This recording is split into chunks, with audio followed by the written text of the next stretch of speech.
Over 100 years ago, someone started planting pecan trees here just outside of Clarksdale, Mississippi, with a lake on one side and the Mississippi River on the other. So it goes back to actually before my great-grandfather. So there was a man named Mr. Owens who planted this orchard back in the early 1900s, and my great-grandfather named G.T. Mohead actually bought this property in just a few years after that, so 1924-ish, give or take.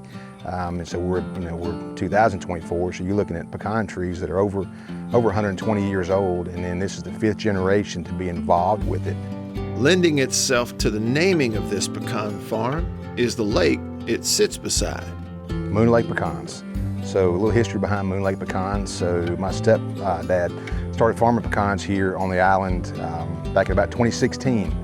And it's grown from just a small operation.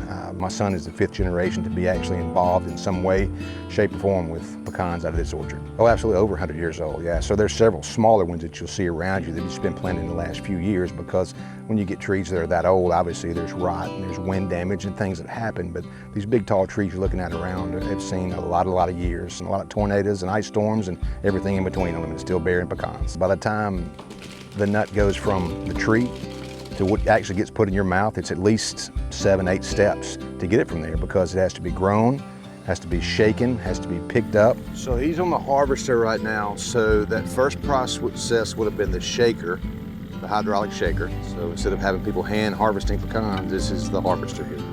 Has to run through several different harvesting pieces, has to be dried out to get some of the moisture out of it, then it has to be cracked, shelled, and go through an entire process to get to that point. Yeah, so this, after they come out of the field through the field sorting process, this is the first step in the final process to crack them.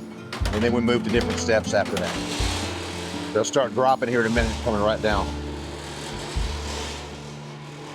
So yeah, it's not just picking them up by hand and putting them in your mouth. It doesn't work like that, especially on a grand scale like this. So the process is different between a crop like this, which is a true crop, and someone who has them in their backyard. These are well taken care of. The orchard is bush hogged, it's taken care of to make sure that all the insects and things are kept down as much as they can.